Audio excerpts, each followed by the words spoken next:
The lunch rush always came like a storm, loud, impatient, and hungry, and for 23-year-old Emma Carter, it was the only thing standing between her and another overdue bill. The bright orange food truck she worked in, parked at the corner of a busy downtown street, looked cheerful from the outside. Sunflower decals decorated the panels, and the smell of fresh coffee drifted through the air like a promise of comfort. But inside, behind the counter, Emma's world was far from cheerful. She woke up every day before sunrise, chopped vegetables with numb fingers in winter, and counted every dollar twice before locking the cash box. Her father's medical bills had drained their savings, and after he passed away, all she had left was this truck, a handwritten recipe book, and a determination that refused to die. That morning, the line stretched longer than usual, office workers in suits, college students glued to their phones, delivery drivers tapping their watches. Emma moved quickly, her ponytail swaying as she poured coffee, flipped sandwiches, and forced a polite smile. She had learned not to look at faces too closely. Faces could be distracting. Faces could carry memories. And memories were dangerous. Near the end of the line stood a man who didn't seem to belong there. He wore a perfectly tailored navy suit that probably cost more than her monthly rent. His shoes were polished to a mirror shine, and his watch glinted under the sun. He wasn't checking his phone or sighing impatiently like the others. He was watching her. Calmly. Intently. Emma noticed him the moment he stepped into line, but she deliberately looked away. Wealthy men in suits didn't usually buy coffee from food trucks unless they were trying to prove something, or hide from something. She handed out orders mechanically, her voice steady, her movements efficient. Next, she called, without lifting her gaze. The men stepped forward. She kept her eyes on the register. "What would you like?" she asked flatly. There was a pause, long enough to feel intentional. "One black coffee," he replied, his voice low and controlled, carrying a tone that felt strangely familiar. Emma's hands tightened slightly around the cup, but she didn't let her expression change. She filled it, placed the lid on top, and slid it toward him without meeting his eyes. "That'll be $3. He handed her a crisp $100 bill. She frowned. "I don't have change for that." "Keep it," he said softly. "Consider it an investment." Emma's jaw tightened. "I don't take charity," she replied, pushing the bill back toward him. $3. The line behind him grew restless. A few murmurs rose in irritation. The men smiled faintly, pulled out smaller bills, and paid the exact amount. Emma handed him his change without touching his fingers. She had mastered the art of emotional distance. Wealthy customers sometimes tried to flirt, sometimes tried to tip extravagantly to show power, sometimes tried to make her feel small. She had no patience for any of it. Next, she called again, dismissing him without a second glance. But he didn't move. He stayed there, coffee in hand. The air between them shifted, subtle but undeniable. "You really don't remember me?" he asked quietly. She finally looked up, irritation flashing in her eyes. And that's when time fractured.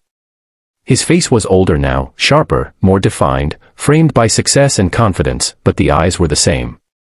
The same warm brown eyes that once stared at her across a cracked wooden table in a tiny apartment kitchen.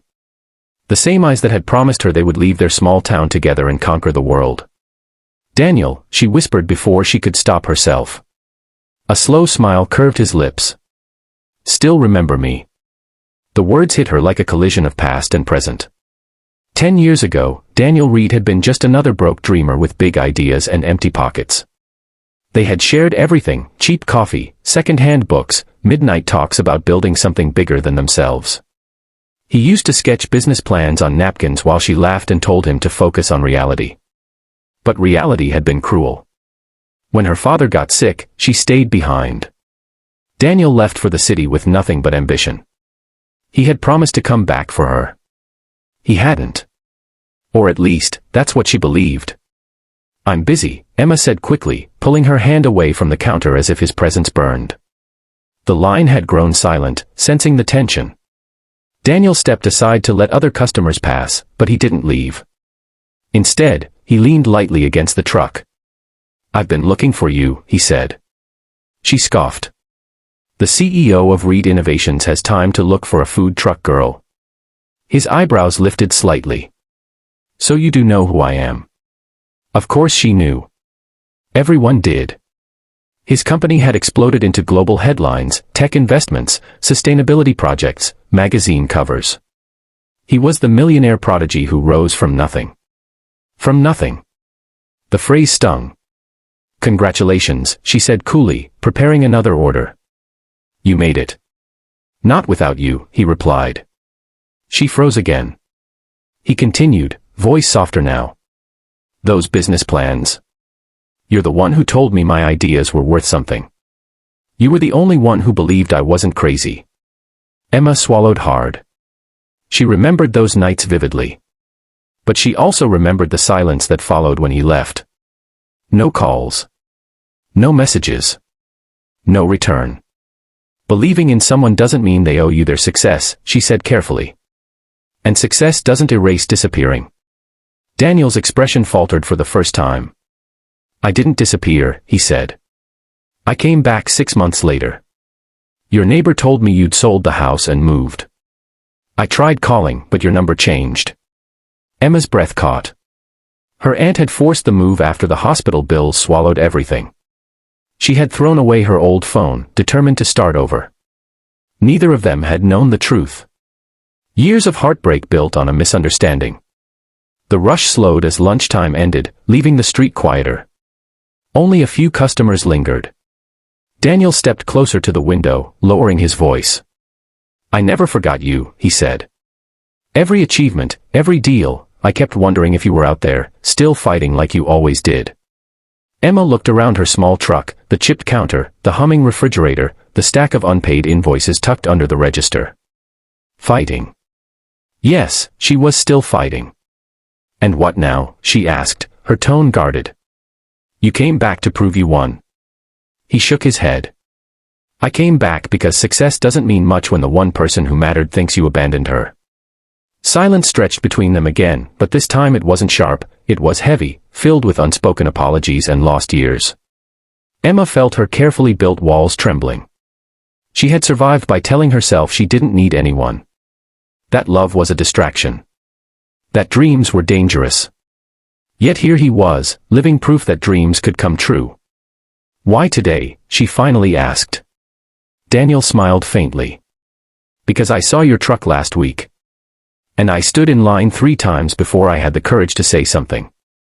Her heart skipped. You ignored me every time, he added gently. A blush crept up her cheeks. She had noticed him before, just hadn't allowed herself to recognize him. Daniel placed his untouched coffee on the counter. I'm not here to buy you out, he said firmly, as if reading her thoughts. I'm not here to rescue you. I know you'd hate that. I'm here to ask if we can talk. Really talk. Emma stared at him, searching for arrogance, for pity, for manipulation. She found none. Only sincerity. The girl who once believed in impossible futures stirred inside her chest. Maybe this wasn't about wealth or status. Maybe it was about unfinished chapters. She stepped out of the truck for the first time that afternoon, locking the service window behind her. The street felt different from this side, less like a barrier, more like a bridge. You get 10 minutes, she said cautiously. Daniel's smile widened, not triumphant, but hopeful. As they walked toward a nearby bench, the sunlight caught the orange paint of the truck behind them, glowing like a symbol of resilience.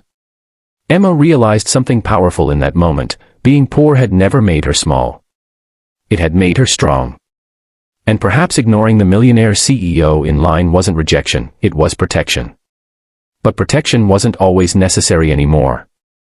As they sat down, ready to unravel a decade of silence, Emma glanced briefly toward the camera of life watching this story unfold, because sometimes, destiny waits in ordinary lines, disguised as a stranger holding a cup of coffee. And if this story moved you, if you believe in second chances, resilience, and love that survives time, make sure you subscribe to this channel and join us for more powerful stories that remind you no matter how small your beginning, your ending can be extraordinary.